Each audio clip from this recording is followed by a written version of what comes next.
ఈరోజు నేను లింగాపురం కోడి కూర పులుసు చేసి చూపించబోతున్నాను. ఇది పాతకాలం పెద్దవాళ్ళు చేసే పద్ధతిలో చేస్తున్నాను దీన్ని.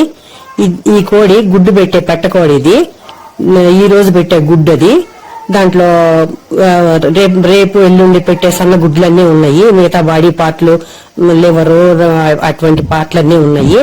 దీనికి 1 టేబుల్ స్పూన్ ఉప్పు, 2 టీ స్పూన్లు పసుపు. మాంసం కూరల్లోకి పసుపు ఎక్కువ వేసుకుంటే బాగుంటుంది, స్మెల్ రాకుండాను పసుపు ఎక్కువ వేసుకోవాలి. 2 టీ స్పూన్లు పసుపు వేసాను. నువ్వుల నూనె వాడుతున్నాను నేను. మాంసం కూరల్లో నువ్వుల నూనె కూడా బాగుంటుంది టేస్ట్. మరి కోడి కూరకి చాలా బాగుంటుంది నువ్వుల నూనె. ఈ గెరిటి 3 టేబుల్ స్పూన్ పడుతుంది అది.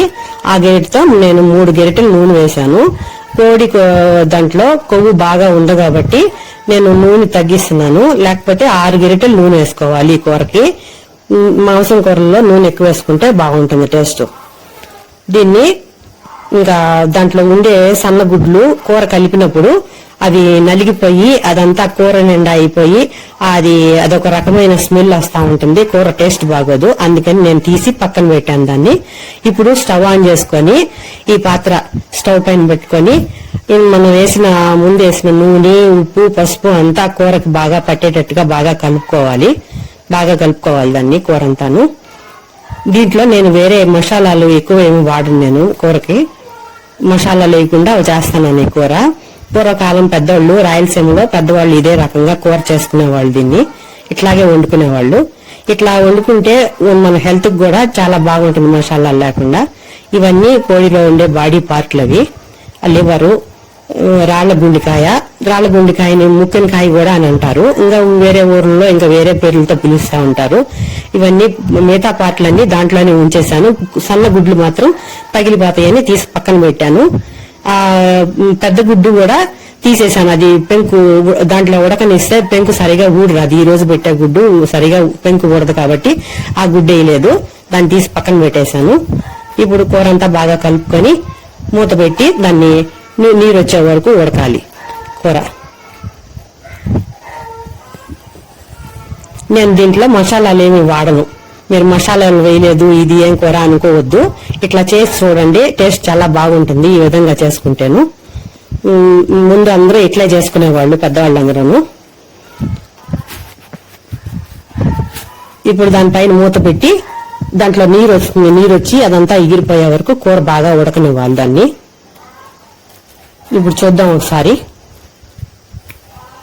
నీరు వచ్చి కూర ఉడుకుతుంది. నీరు వచ్చింది కూరలో. బాగా ఒకసారి కలుపుకొని మళ్ళీ మూత పెట్టి ఆ నీరంతా ఎగిరిపోయే వరకు కూర ఉడకనివ్వాలి. ఇది కొంచెం ముద్ర కూడా ఎక్కువ టైమే పడుతుంది కూర ఉడకడానికి. మూత పెట్టేసి ఆ నీరంతా ఎగిరిపోయే వరకు కూరని బాగా ఉడకనివ్వాలి. ఇప్పుడు మళ్ళీ చూద్దాము. నీరు బాగా వచ్చింది, బాగా ఎక్కువగా వచ్చింది నీరు. ఇప్పుడు ఈ టైంలో మనం తీసి పెట్టుకున్న సన్న గుడ్లు వాటి మధ్యలో కూర కొంచెం పక్కకు తోసి ఆ మధ్యలో ఆ నీరులో మునిగేటట్టుగా ఈ గుడ్లు వేసుకోవాలి. అప్పుడు ఆ గుడ్లు చెదిరిపోకుండా గుడ్డుగానే ఉడుకుతుంది అది. మళ్ళీ మూత పెట్టి అది బాగా ఉడకనివ్వాలి. గుండెకాయ మాత్రం కోడి లివరు ఆ మిగతా పార్ట్లు అవేవి చెదిరిపోవాలి, బాగానే ఉంటాయి అవి. అందుకని వాటిని తీయాల్సిన అవసరం లేదు. ఈ గుడ్లు మాత్రమే తీసి పక్కన పెట్టుకొని మళ్ళీ ఇప్పుడు వేసాను ఉడికేదానికి. ఇప్పుడు మూత పెట్టేసి దాన్ని మళ్ళీ నీరు ఎగిరిపోయేంత వరకు బాగా ఉడకనివ్వాలి దాన్ని. ఈ కూరలోకి నేను ధనియాల పొడి, నాకు ఇంట్లో ఎప్పుడు ధనియాల పొడి నేను పొడి మిషన్ ఆడించుకుని పెట్టుకుంటాను. ధనియాలు పచ్చి ధనియాలే ఎండబెట్టి బాగా పొడి చేసి పెట్టుకుంటాను నేను. ఆ పొడి 3 స్పూన్లు ధనియాల పొడి తీసుకున్నాను. మీరు ధనియాలు అయినా వేసుకోవచ్చు, నాకుంది కాబట్టి నేను పొడి వేసుకుంటున్నాను. దాంట్లోకి 1 గుప్పెడు వెల్లుల్లి రెమ్మలు దాన్ని పొట్టొలుచుకొని ఆ వెల్లుల్లి రెమ్మలు ఆ ధనియాల పొడిలో వేసుకొని అది మిక్సీ జార్లో వేసుకొని మెత్తగా పొడి చేసి పెట్టుకోవాలి. దాన్ని అంతా రెండు కలిపి అది మాత్రమే నేను కూరలో వేస్తాను. ఇక వేరే మసాలా ఏమి వేయను. ఇప్పుడు చూద్దాము. నీరంతా ఎగిరిపోయింది కూరలోను. నూనె గుడ్లు ఇప్పుడు పక్కకు తీసి పెట్టుకోవాలి. వాటిని చదరకుండా ఉంటాయి. ఇట్లా ఈ విధంగా చేసుకుంటే సన్నగుడ్లు కూరలో బాగా ఉడికిపోయింది, నీరంతా ఎగిరిపోయింది, దాంట్లో ఉండే కొవ్వు అంతా నూనెలాగా తేలిపోయింది. అదంతా కొవ్వు, కూరలో ఉండే కొవ్వు అది. ఆ కొవ్వు ఉంది కాబట్టి నేను నూనె తక్కువ వేసాను, లేకపోతే నూనె ఎక్కువ వేసుకోవాలి. ఇప్పుడు దాంట్లోకి కారం, ఆ స్పూన్ తో నేను 6 స్పూన్లు కారం వేసాను. మా ఇంట్లో కారం ఎక్కువ తింటారు, అందుకని చెప్పి నేను కారం ఎక్కువ వేసాను. ఎవరి రుచికి తగినట్టు వాళ్ళు ఎక్కువ తక్కువ వేసుకోవచ్చు. ఈ కారం కూడా నేను మిరపకాయలు ఎండబెట్టుకొని, ఎండుమిరపకాయలు ఆడించుకునేదేను, కొన్నది ఏది వాడను నేను, అన్ని ఇంట్లో నేనే తయారు చేసుకుంటాను. అది బాగా కలిపి ఆ కారం అంతా కూర అంతా కలిసేటట్టు బాగా కలిపి ఒక దాంట్లోకి సరిపడగా, కూర ఉడకడానికి సరిపడగా నీళ్లు పోసుకోవాలి. దాంట్లో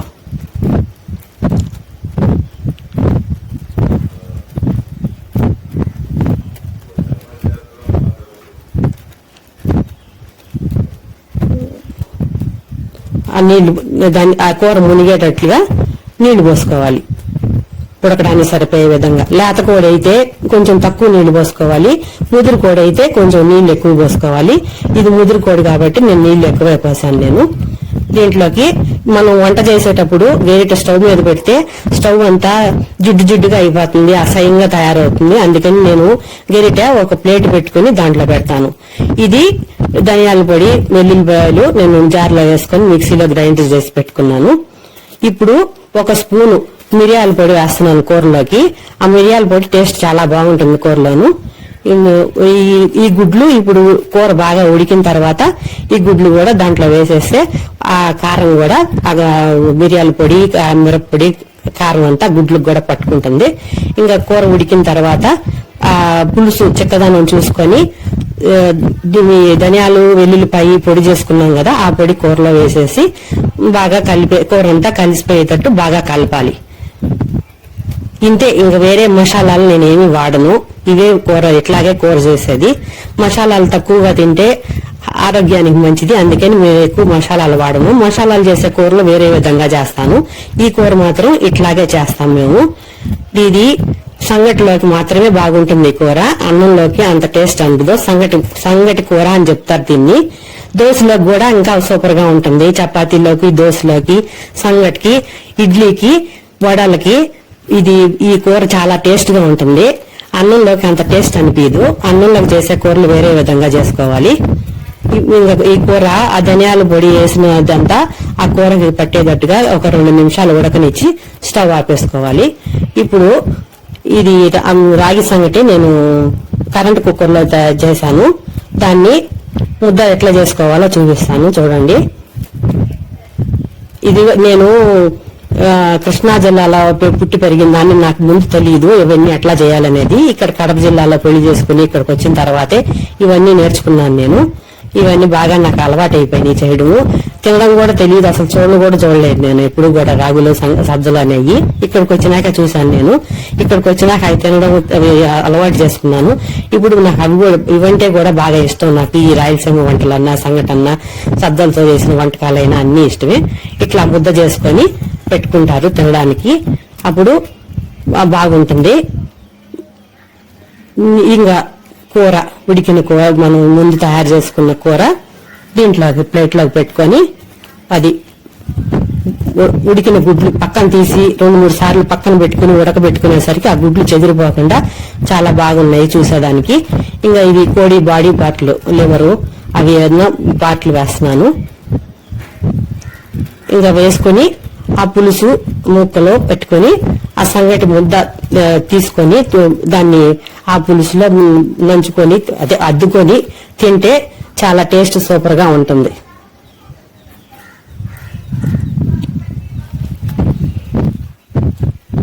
సంగటిని మనం అన్నం కలిపినట్టు కలపకూడదు. ముద్ద తుంచుకొని అది మనం చట్నీలో ఇడ్లీ ఎట్లా అద్దుకుంటామో అట్లా పులుసులో దాన్ని పొల్లిచ్చి అది ముద్ద నోట్లో పెట్టుకుని మింగితే ఆ టేస్ట్ చాలా బాగుంటుంది. నమిలినా కూడా టేస్ట్ అనిపించదు, అది ముద్ద నోట్లో పెట్టుకుని మింగితేనే టేస్ట్ బాగుంటుంది. అంటే ఎవరి టేస్ట్ వాళ్ళది, కొంతమందికి ఎట్లా తింటారో వాళ్ళు తిన్నట్టు తింటారు. మేము మాత్రం ఇట్లాగే తింటాము, మాకు ఇట్లాగే ఇష్టము. దీంట్లో పులుసు అట్లా ఉంటుంది. ఇది రెడీ అయింది సంగటి. లింగాపురం కోడికూర పులుసు రెడీ.